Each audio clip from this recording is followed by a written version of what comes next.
Yeah,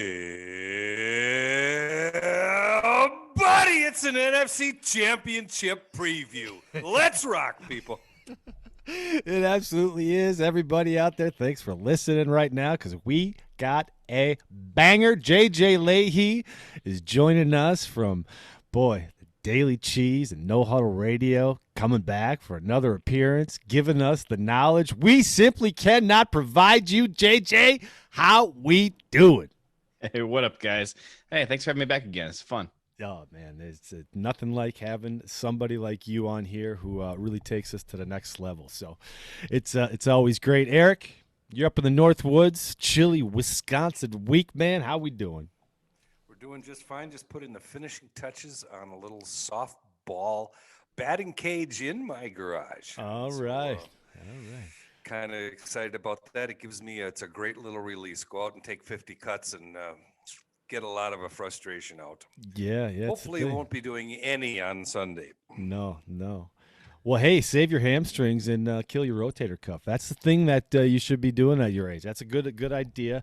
You have good health coverage, so I'm down with that. Hey, guys, we're coming off the great win that we've had. We've talked about it, digested it, spit it out for everybody to listen to. But are there any lingering thoughts, JJ, you got in your head from what we did to those Los Angeles Rams?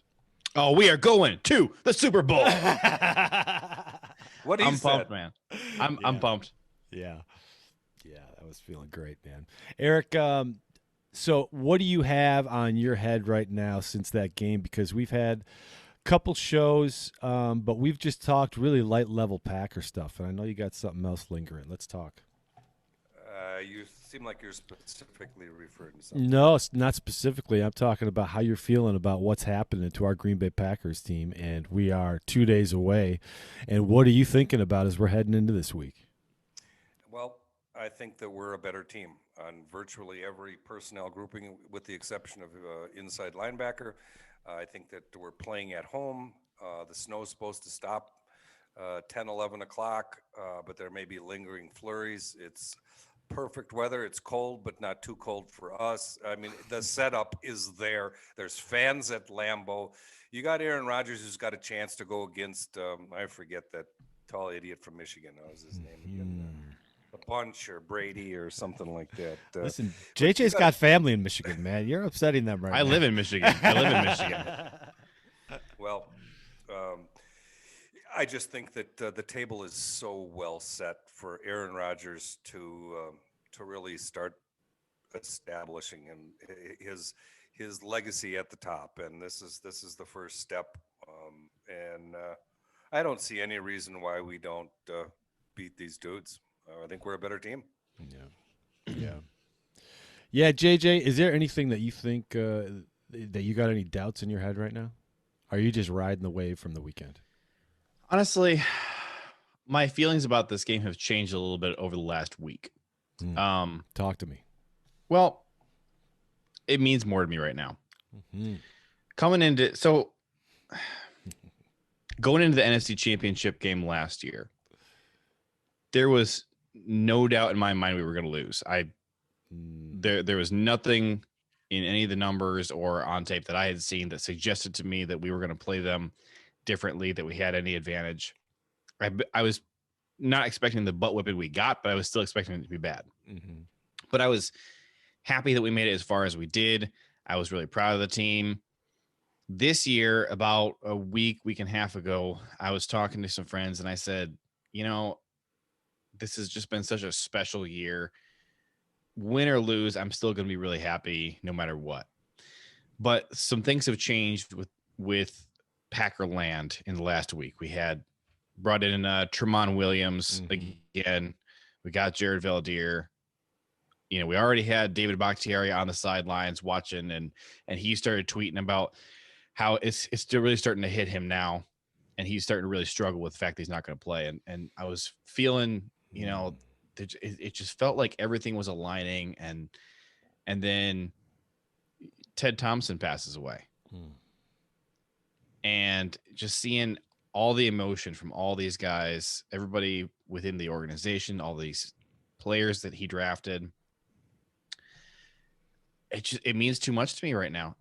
I can't lose, especially not to Brady. We gotta go out and just kick some butt, and I really think we're gonna do it too.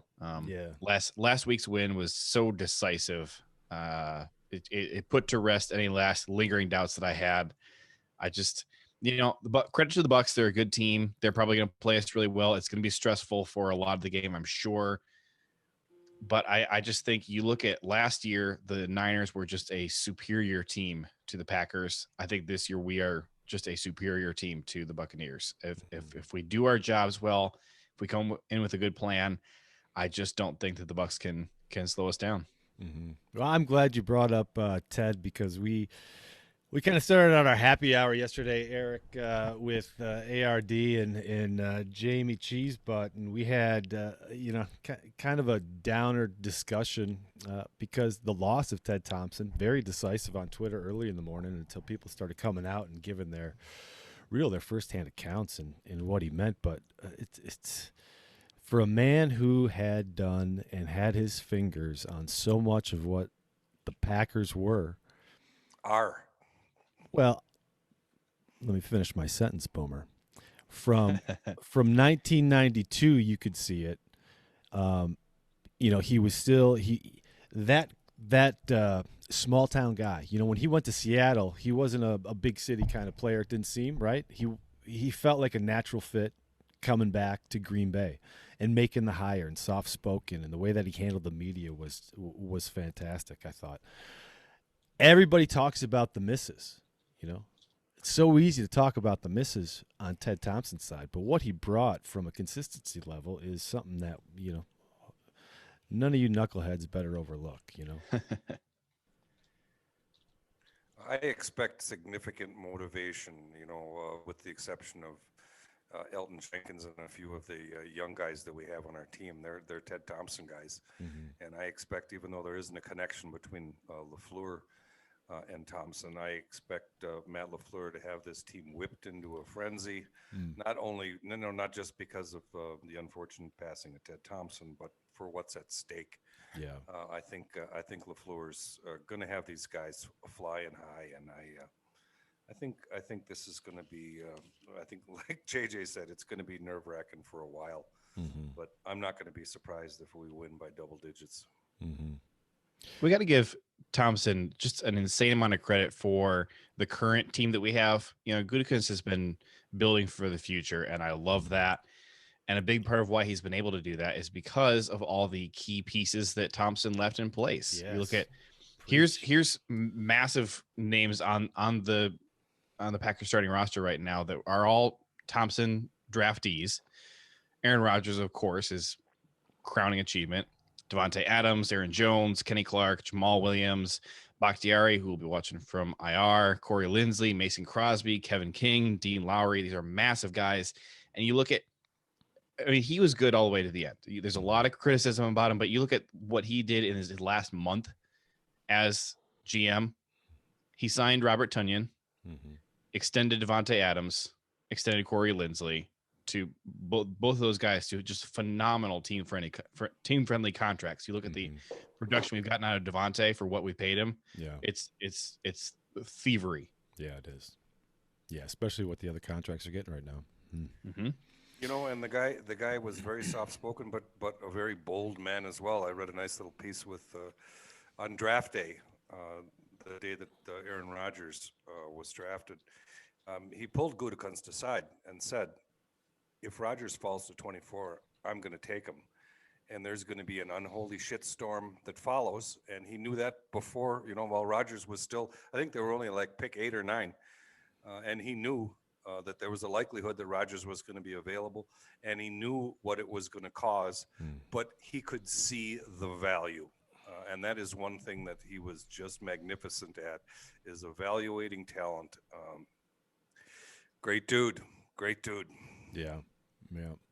And I'll tell you what, I'll be damned if I wasn't 100% on Ted Thompson's side when he drafted Justin Harrell, because I don't know if you watched any of his college games. That guy was going to be a baller.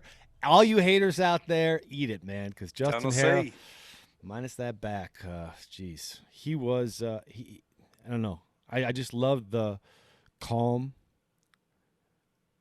he represented and felt like a small town representation that you can only draw up in a book. He was great. So, R.I.P. Ted. Yes, sir. All right, let's move on to what we got going on here because we got a couple injuries we need to talk about from Tampa Bay side. Late note here come across was Antonio Brown not going to be playing. I don't know if that was somebody that we thought was going to be a huge participant in this game, but he was coming up and adding some pretty good yardage and points on the board for Tom Brady. So not having that connection certainly helps us. What are you guys feeling? Not trying to be a Debbie Downer, but I think this could be a bit of a boost for the Buccaneers because Brady has a habit of staring Antonio Brown down sometimes. And I feel like with him off the field, he might do a better job of distributing to some of his other playmakers. Yeah. And I mean, you see it with other teams as well. When Odell went out, Baker did a better job of getting the ball to guys like Rashard Higgins, and their offense really took a leap. And, I mean, love Devontae. He's fantastic. But when Devontae isn't there, Rodgers has to work harder to get the ball around. And honestly, our offense doesn't really take a big step back without Devontae. So I don't know. I feel like their offense took a bit of a step back when they brought in Antonio. So they have definitely started cooking again since then. But this could be maybe more beneficial than it seems like. That is a Debbie Downer attitude. I'm not sure if I'm on board with that one, JJ. Yeah, I mean, one less weapon for us to cover in the secondary, sure, but Godwin is a guy that the more I watch him, the more I think he would look really nice next to Devontae Adams. I mean, he is a heck of a player. I like the speed on him, like his hands. We worried about him? I think you're worried about all their receiving threats. None more so than Cameron Brate, I think, just because I'm not sure who we have to put on him. But you also got to keep in mind, okay, how long or how often are they going to be running 11? So there will be times when he will be able to slip out and probably hurt us, but that's why you have to have your guys step up. You get Chandon, Amos, whoever is in position to make a play needs to make a play. And I think too, you go back to the sort of Patriot way that makes Brady comfortable. Is I expect to see Brady and Gronkowski on the field at the same time. Piece, and that's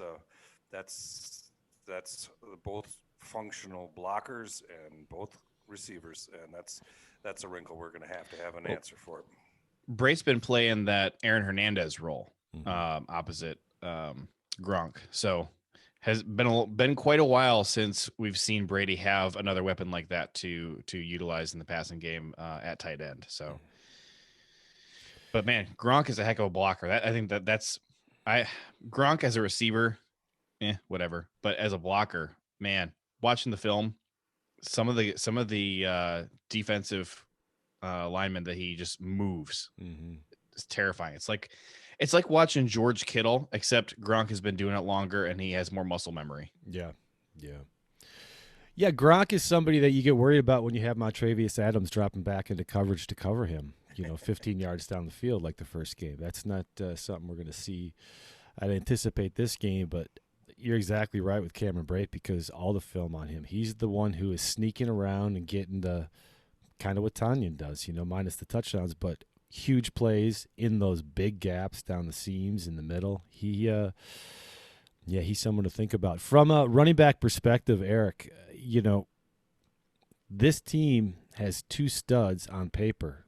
They seem to flash up and down. What are you feeling about these running backs? Well, I think we have to play a little bit heavier than we like to do because of that. They're both really good running backs. They're both guys that can catch the ball. They're both guys that are capable of running inside and outside. We got our hands full, and that's to me is the biggest part of this game. If we can shut down or slow down significantly the run game and force Brady to pass the ball and then get after him. He's terrible. In the 5 losses this year, when he was hit, In the 4 of them, he threw multiple picks. One of them 3. And the other one he threw 1 in, but picks in every game that they lost, and it's all by pressure. We really have to turn up the pressure on Brady. And remember, Favre started slowing down at 37, 38 in the cold. He was the king of cold weather football. And Brady's 43, living in Tampa. It's not going to be like playing in New England. It's not going to be bitter cold, but it's going to be cold enough that you got to think that a 43-year-old is going to be a little bit stiff, particularly if you punch him in the jaw a few times. I want to add on to what you just said about the turnovers. The Buccaneers are undefeated when they have 0 turnovers, and they are 6-5 when they have at least 1 turnover. So, I mean, that is a stark difference right there. One turnover drags you to 50%. Yeah, isn't that crazy? Our defense is going to have to keep pressure on him a lot better than they did last time. I don't want to see these stupid. This is the one thing that. So week 6 against Tampa was the last time that I have been really upset with our defense, and man, it was those 3-man rushes in the red zone that just killed me. I'm going, come on, it's 2nd and goal, and you're doing a 3-man rush. Get out of here. Who do you think you're playing? This is Tom Brady. You have 20 years of tape on him to watch and see that this never works. I think you're absolutely right. Well, they turn the ball over a lot more than us. Packers are 11-0 when we don't turn the ball over. I like our chances, particularly if we can get some pressure. Brady throws picks. He's not the clean kid that he was in 2010 and 2015. If you can get after him, he will make bad throws, and we got to capitalize. Are you saying that you're not worried about their running backs at all in this game? Then are you confident with our running defense right now? Because those 2 running backs seem to be, Fournette wasn't in the first game. I mean, this guy seems like he can do some damage on us. Which, do we bring in Snacks? Are we going to see a little more than 2 plays from this guy? What are we feeling on that whole lineup? We might, but I think you misunderstood what I said. What scares me about this game is Fournette and Jones being able to run the ball. That's the thing that scares me. If we can take away their run, our defense is built to stop the pass. And if we can get pressure, we will. If we can stop the run, that's why I'm thinking we need to be a little bit heavier than we normally are. And I think that they've got 2 very good running backs that we have to contend with, and that to me is the game right there. Take away their run game, and things work out for us. Yeah, I don't really agree because the best way to stop the run is to get an early lead, and make them pass. Pettin's philosophy, and it has been working. I mean, you look at since our last loss to the Colts, our defense is giving up 17.4 points per game. If you take away their ability to pass, which is so much more efficient, the offenses can't afford to keep running the ball because it only takes one time of getting 2 yards or a yard or no gain on a run, and you're down. You've lost a down right there. It changes the whole formula of what you're able to do. And if you can't take these deep shots, you're forced to have really long drives with a lot of downs. These are a lot of opportunities for Pettin to win. And everybody gets so frustrated when it's like 3rd and 1, 3rd and 2, and we go light and we have a bunch of DBs out in the field and they're playing off the line. And there's, it seems like he's just given up the first down. Well, he is. It's because he doesn't want to risk that you're going to take a deep shot off play action and hit him down the field. He is willing to concede the first down and say, okay, look, you got me into 3rd and 1. I don't really know that I can beat you on 3rd and 1, so I'm not going to try. I'm going to just make it so easy for you to get that first down that you won't even think about taking that deep shot downfield. Let's just start over from first down again and give me another chance to beat you. I love that perspective. Yeah. So that I've never been on board with the whole let's stop the run first. I think you got to stop the pass, and that limits you to have to play that short game. and that gives you more and more opportunities to get turnovers, to get big plays, to get a stop, loss of yards, and then the before you know it, the opposition is behind on points, and then they can't run the ball anymore, and they have to start throwing, and that's when you can start forcing all these 3-and-outs. Well, I guess I hope you're right. I hope you're right. We talked before the show. Brady's 8-0 against Mike Pettin defenses, 15 touchdowns, 3 interceptions. Last week, late in the fourth quarter, I don't know if it wound up being a final, but Brady attempted 5 passes of 20 yards or more, completed only 1. And I think that was the Scotty Miller down in the corner. This is our defense. The way we've been playing it is the perfect recipe for Tom Brady, as evidenced by the first game. And so that's what scares me. And now we didn't have Fournette, as Eric said, in the first game, and now we got sort of the 2 guys that can do that. And If you're looking at the game last week against the Saints, I just don't think that you can draw real good comparisons from that, because Breeze threw 4 picks. That was a complete offensive collapse on the Saints' part that led to Brady getting that many opportunities, frequently in very good field position. I just don't think that you can lay that on the Saints defense and or say that, oh yeah, it was Tampa's game plan offensively that won them that game. They only got to 30 points, which if you look at the number of times that he had the ball in great field position, to only come away with 30 points is just okay. It's not, it's so, I love stats, but they always require some context too. And I want to also throw out one bigger reason why I'm nervous about loading up real heavy. If we put Snacks Harrison out there and we're trying to shut down the run with Snacks, and the Bucs start going tempo, and we don't have an opportunity to pull Snacks off the field, and they're throwing all these short passes and getting the ball out quick, Snacks is just trapped out there, and he's useless to us in those situations. Snacks isn't a pass rusher. We're basically playing a defense with 10 personnel out there. And I think this is something we could take advantage of on the other side with Vita Vea. If they put him out there, you can trap him out there. And the benefit is not just that short-term advantage of, okay, we were able to move the ball 35 yards down the field before they were able to, they called a timeout or there was an incompletion or whatever, and they had the opportunity to pull Vea off of there. Okay, but now you've made them scared about putting him back out there again. And so he's going to be sitting on the sideline because Todd Bowles is like, I really don't want to risk that again. I would rather just have my other guys step up and try and make plays and shut down the run. So that's my little rant. Point. Yeah, no, that's a great point, because, we can go 5 wide and 21, with both Williams and Jones on the field. We can go 5 wide. You're absolutely right about that. You can take advantage. And if they try to substitute, we know what happens. Free play. That's right. Free play or touchdown. So nobody better at it in the league. Point. That's a great point. That's some 3D chess you just dropped. I'm not talking about playing base either. I mean, just give me nickel. Just give me 2 linebackers, to stop the run. I'm not talking about going into a full-on sure, because we just don't do that. We're averaging, I think, 2.25 defensive linemen per snap on this defense. And I'm just saying, juice up the linebacking core a little bit. Try to take away some of that cheap stuff in the middle.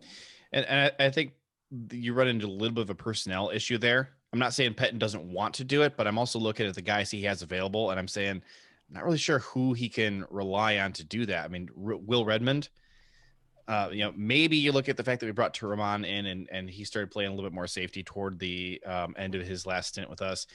Maybe you do something like that, but I'm not saying he doesn't want to do it, but I'm also questioning if we have the ability with the guys we have to do that, since Raven Green is out. And who's the other guy that we lost? There was another guy right around the same time we lost Raven Green that I don't remember. It was a corner or a safety that we lost around the same time, but Vernon Scott. Is he out? It's him then. It's him then. Yeah. Well, and I just wonder, we talked about the other day about what sort of plan they have in mind for Tramon Williams. And one of the things that pops up to me against this type of a Brady type offense is Tramon going to get some opportunities to play center fielder and allow you to blitz Amos or Savage or both. Mhm. He's he's a guy you can trust. I don't know that I would even though he hasn't been playing with us this year. He's a fundamentally sound football player who's really smart. Does bringing him in for a limited set of No. snaps? No. No, it doesn't. No. Please, child, explain. No. He's a good backup. He's in for insurance. If we need to have somebody return the punt, that's where his shot is for this game. I don't think we're bringing him in at all to have any kind of snaps on the field. You know, I think that's a grand expectation. I think if he was returning punts, that's where he can give us insurance. You know, we have a special teams deficiency right now, and it's existed all year. But Tavon is a fumble risk. He's had one. I don't want to see another one. I know Tremont's been pretty consistent. So, Well, I'd say what real quick here, because this was my thought as well. When I heard we were signing him, I even tweeted out, man, if we just only bring him in just to do returns, I'm happy. yeah. And then dug into the numbers a bit. Okay, No, in not my good. mind, Tremont is built up as a great returner. He's bad. He hasn't done very much in his life, and when he has done, he's not been good. But I would like to see him on special teams, just not doing returns. I'd like to see him get Oren Burks out of here. He needs to go flip burgers at McDonald's. My gosh. Wow, you listen, not to butt in right now, but just watching the Colts game yesterday, Yeah. Oren Burks, 6'3", coming out of school, 228, safety, was getting beat running down the field by Ty Summers, and I'm watching this going, I don't even know why he's out there. He's jogging, no effort. Anyway, I digress. Anyway, back at you, JJ. The biggest mystery to me of the entire team is not why is Sean Menenga still coaching our special teams, even though I literally every week I would fire him today, and I would rather have Matt LaFleur or Nathaniel Hackett or somebody be calling plays on special teams for this game than Sean Menenga. But the bigger mystery to me is why Oren Burks is still on this team, because I don't see any value he brings to the table at all anymore. He's the biggest liability on special teams. He played himself off of defense. Dude is hands down the worst player on our roster. Yeah. Well, Ty Summers, effort. He's a football player. That's effort. That's why he's beating Oren Burks down the field. He cares. Yeah, I'm just looking at it going, everything about Oren Burks should be lighting him up and running down the field, and it was so apparent. Oren Burks is a physical freak, but he plays selfish football. He doesn't cover his gaps. The dude is just bad. He's a bad football player. Yeah. That's what it comes down to. Very physically gifted, but a bad football player. Is it something that we have to be accountable for because we changed his position, or was this just good? Do you think going to be the natural progression of Oren Burks when he got out of college? Was going to be moved into this hybrid linebacker position? I don't know. I mean, maybe some of it is coaching, but I mean, you look at just the simple jobs that he's given to do, and he fails on more than half of them. I mean, special teams you watch, and he's missing assignments. He's not doing his job. He's going off and doing other stuff that clearly, okay, the spot where you started off on the field, there's clearly a job for that person, and then it doesn't get done, and you're off doing something else, being weird, and nobody's doing your job. And so you got a guy like Kadar Holman or a lot of different guys who come in and they're trying to do two people's jobs at once. And you're going, okay, somebody's missing. And it's the guy who was lined up right where Oren Burks lined up. So dude, I mean, they simplify his job more and more. He's relegated to just special teams, and he can't even execute there. He just doesn't do his job. Yeah. So JJ, got to throw a question to you that raised a couple times, but you look at Gutekunst's first sort of foray into free agency with Amos and Turner and the Smith brothers, and then you follow that Smith brothers up with the number was Gary ninth or 12th? 12th pick in the draft. That is a significant investment in outside linebackers, and you have Z and Gary, who are both very functional rushing from the inside. You got Preston Smith, who's lately hasn't been. He's been holding an edge and batting passes down. Not a lot of pressure. But I'm just wondering, do you think that we're going to use? Do you think we're going to see some really odd fronts where we get all three of them on the field with Kenny Clark coming after Tom Brady? I don't know, maybe. Probably not. Just because Pettin just doesn't do that type of stuff very often. Rashawn Gary has been the highest graded linebacker for like the last 3 weeks. He's been had elite grades. He is playing much better than Za'Darius or Preston, and he still is getting the least snaps of the three of them. Mm-hmm. Why is that? And I think it comes down to trust. You look at clearly what we have seen from LaFleur and Pettin for the last 2 years is there are guys that don't get a lot of snaps, and when they are on the field, they have great numbers. Mm-hmm. But again, they just don't get a lot of snaps. And it really, when you listen to LaFleur talk about his reason for that kind of stuff, it comes down to consistency and trust. And I think LaFleur has shown that he would rather you do your job poorly than do something else really well. If you go out there and you get a sack, but you were not supposed to be rushing the passer or whatever, he's not okay with that, because he needs to be able to trust that when I tell you to do something, I need you to do it, because otherwise if what you go off and try and do on your own doesn't work, or if you miss an assignment,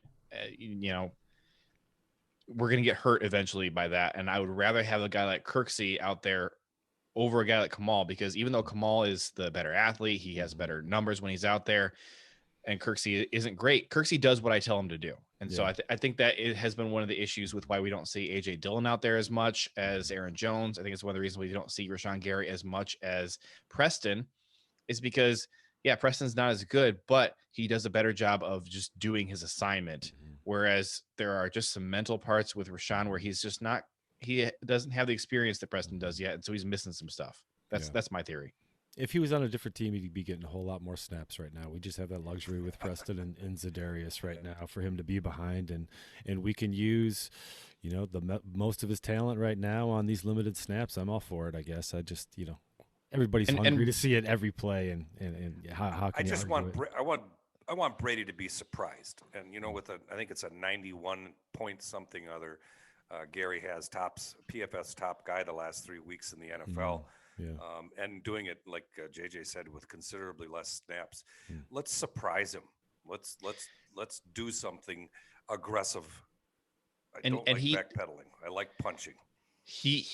Our one big splash on defense in week 6 was coming from Rashawn Gary. Kingsley Keke was doing his job really well. Grading out, he was the highest graded player on the defense. But Rashawn Gary, most people just remember the hands to the face penalty. Mm-hmm. I don't even remember what he did to Brady, if he face masked him or just punched him in the face, something like that. But he raked him in the eye, got him in his nose. That's what it was. Yeah. But all of our pressure was coming from Rashawn. Everybody else was invisible. Mm-hmm. Yeah. He's got a motor, man. Goody hit it out of the park with that. Hey, let's switch from defense over to our offense, because one of the on last night's podcast I talked about a couple dark days. Had this week just thinking about the Green Bay Packers, and we're hosting the NFC Championship game in Lambeau, and we got this great offense, and this could be the last time we see Aaron Jones in Lambeau. This could be the last time we see some of these great players in Lambeau, and kind of hits you in a way of, man, as special as this has been, Aaron Jones, the guy who we've watched that kid grow from, man, 4th rounder to, was he a 4th rounder or 2nd round? 6th. Aaron Jones was a 6th rounder. Yeah. Jamal was taken the 5th. And Aaron Jones was taken the 6th. And they will all be back for the Super Bowl parade. Yes, yeah. Yeah.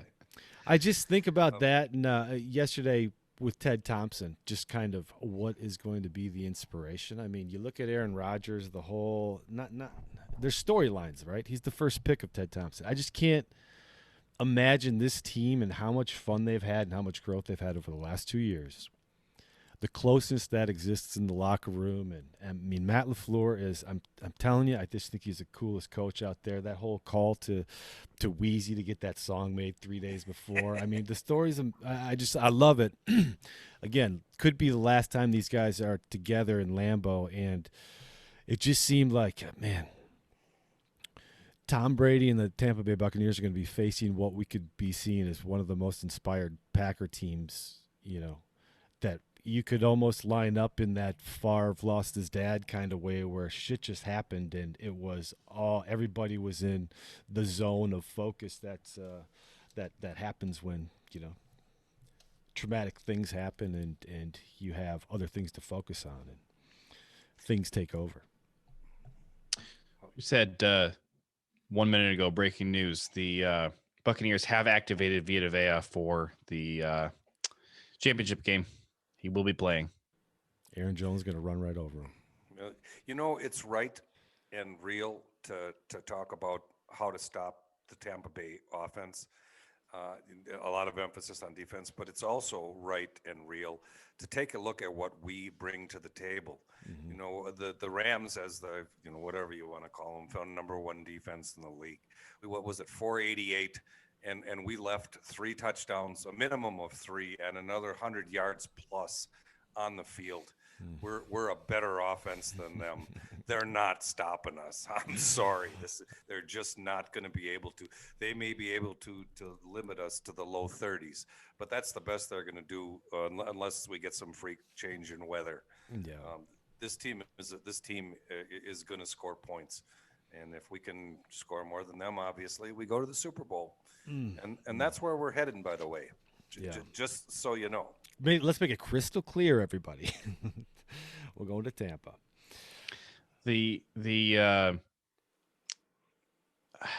Another reason this is special is because, like you're saying, this really could be kind of the last hurrah for a lot of the guys on this team.